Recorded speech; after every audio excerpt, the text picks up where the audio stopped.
BPF দলৰ নেতৃত্বত চৰকাৰ হ'ব BPF দললৈ আন্তৰিক শুভেচ্ছা জনাইছোঁ ৰাজনীতিত এনে ধৰণৰ মানে পৰিপক্ক মতদান বা নিৰংকুশ সংখ্যাগৰিষ্ঠতা আজিৰ দিনৰ ৰাজনীতিত বহুত ক্ষেত্ৰত কম দেখিবলৈ পোৱা যায় কিন্তু BTCৰ ৰাইজে এইবাৰ BPF দলক সমৰ্থন জনাইছে BPF দলৰ প্ৰতি তেওঁলোকে আস্থা ব্যক্ত কৰিছে গতিকে BPF দল আৰু BPF দলৰ সন্মানীয় সভাপতি হাগ্ৰামা মহিলাৰী ডাঙৰীয়া আৰু টিম BPFলৈ মই আন্তৰিক শুভেচ্ছা জ্ঞাপন কৰিছোঁ নিশ্চিতভাৱে BPF দল আমাৰ লগতে আছে আমাৰ লগতেই থাকিব আৰু আগন্তুক দিনত আমি একেলগে মিলি BTCৰ যি বিকাশ BTCৰ যি শান্তি এই তাক যাতে আমি শক্তিশালী কৰিব পাৰোঁ তাৰ কাৰণে আমি একেলগে কাম কৰিম BPFৰ লগত চাই লওঁ এতিয়ালৈকে সিদ্ধান্ত হোৱা নাই একো আমাৰ কথা বতৰা চলি আছে কথা বতৰা চূড়ান্ত হ'লে আপোনালোকক আমি অৱগত কৰাম স্যাৰ এইটো নিৰ্বাচনত বিজেপিয়ে ভাবিছিলে তেওঁলোকে বহুতো আসন লাভ কৰিব কিন্তু ফলতে 5খন আসনত তেওঁলোকে অৱনমিত হয় কি কাৰণ থাকিব পাৰে আত্মসমালোচনা কিবা কৰিছে নেকি নাই চাওক এতিয়া আমাৰ আলোচনা চলি আছে প্ৰথম কথাটো হ'ল আমি যিটো আসনৰ সংখ্যা আপুনি কৈছে তাত নিশ্চিতভাৱে আসন আমাৰ কমিছে কোকৰাঝাৰত আমি এখনো আসন নাপালোঁ অকণমান ভোটত 1200 ভোটত মাত্ৰ অৰুপ্ৰায় ডাঙৰীয়া পৰাজিত হৈছে ঠিক তেনেকৈ বিজনীত আমাৰ দুখন আসন কম ভোটৰ ব্যৱধানত পৰাজিত হৈছোঁ আমি এইফালে যদি বাস্কাত আহোঁ তাতো দুখন আসনত আমি অতি কম মাৰ্জিনত পৰাজিত হৈছোঁ মাত্ৰ 353টা ভোটত আমি দিহিৰা সমষ্টিত পৰাজিত হৈছোঁ প্ৰায় 1200 ভোটত আমি কোকলাবাৰী সমষ্টিত পৰাজিত হৈছোঁ সেইফালৰ পৰা যদি বাস্কালৈ আহে আমাৰ গোৰেশ্বৰ সমষ্টিত আমি 2000 ভোটত পৰাজিত হৈছোঁ প্ৰায় 3000 ভোটত শুক্লা চেৰপাঙত পৰাজিত হৈছোঁ এইফালে যদি আকৌ মোৰ সমষ্টিৰ ফালে আকৌ এইফালে আহে তেনেহ'লে আমাৰ যিটো নুনা চেৰপাং সমষ্টি তাত আমি মাত্ৰ 300টা ভোটত পৰাজিত হৈছোঁ মাত্ৰ 300টা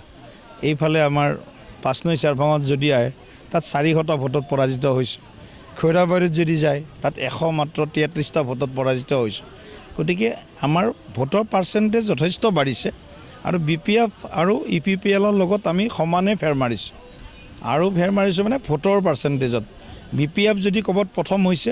BJP দ্বিতীয় হৈছে ক'ৰবাত EPPL যদি প্ৰথম হৈছে তাত হয়তো BJP দ্বিতীয় হৈছে গতিকে সামগ্ৰিকভাৱে আসনৰ সংখ্যাত আমাৰ কমিছে কিন্তু ভোট শ্বেয়াৰ যিটো পাৰ্চেণ্টেজ অফ ভোটছ BJPৰ পক্ষত বহুত বাঢ়িছে গতিকে প্ৰায় 8ৰ পৰা 9% ভোট বৃদ্ধি হৈছে এইবাৰ BTCত ভাৰতীয় জনতা পাৰ্টিৰ গতিকে BJPৰ প্ৰতি নৰেন্দ্ৰ মোদী ডাঙৰীয়াৰ প্ৰতি ডক্টৰ হিমন্ত বিশ্ব শৰ্মা ডাঙৰীয়াৰ প্ৰতি BTCবাসী ৰাইজৰ আস্থা অটুট থকাই নহয় আস্থা ভোটৰ যদি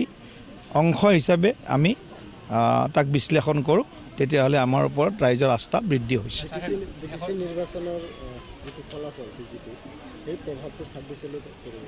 নাই চাওক BTC এটা বিশিষ্ট পৰিস্থিতি আমি সদায় কৈ আছোঁ BTCত আমি অন্য জেগাত আমি কৈ আছোঁ যে আমি সাধাৰণ নিৰ্বাচন আৰু BTC নিৰ্বাচন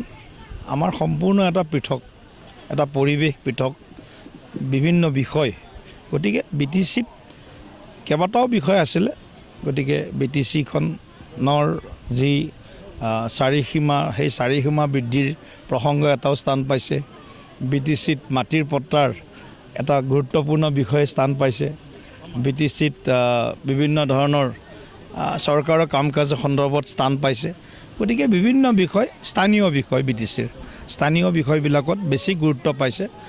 আৰু ভিতৰি এটা কাৰেণ্ট আছিলে যিটো কাৰেণ্টটো হয়তো আমাৰ নিচিনা বা EPPLৰ নিচিনা দলে হয়তো ধৰিব পৰা নাছিলোঁ কিন্তু আমি আগৰ পৰাই BPFকো আমি কোনো শত্ৰুজ্ঞান কৰা নাছিলোঁ EPPLকো শত্ৰুজ্ঞান কৰা নাই সকলোকে লগত লৈ আমাৰ পৰিকল্পনা আছিল সকলোকে লগত লৈ আমি আগবাঢ়িম আৰু এতিয়াও তাৰ ফলাফলৰ পিছতো আমি সকলোকে লগত লৈ আগবঢ়াৰে আমাৰ পৰিকল্পনা শেষৰটো প্ৰশ্ন যে মুখ্যমন্ত্ৰীয়ে প্ৰতিখন সভাতে কৈছিল যে BJDCক বৰালি মাছ বা আপোনাৰ মুখেৰে ওলোৱা 6 শিডিউলৰ যিটো বক্তব্য তাৰ পাছতে BJPৰ এই আসন কমিল বুলি ভাবে নেকি নাই সেইটো নহয় মানুহে যেতিয়া আমি VCDC নমিনেশ্যনৰ সলনি ইলেকশ্যনৰ যিটো কথা কৈছিলোঁ তাত জনতাই আপোনালোকে দেখিছে, আপোনালোকেও নিজে সভাবিলাকত আছে, জনতাই ব্যাপক সমৰ্থন দিছিলে এইটো সময়ত আৰু নিশ্চিতভাৱে সেইটো কৰিবও লাগিব।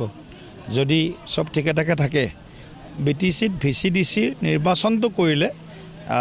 এটা গণতান্ত্ৰিক পৰম্পৰাৰ মাজেৰে কৰিলে ৰাইজেও নিজৰ প্ৰতিনিধিজন একেবাৰে তৃণমূল পৰ্যায়ত নিৰ্বাচিত কৰাৰ সুযোগ পাব। কিন্তু চৰকাৰ যিহেতু এতিয়া BPF দলৰ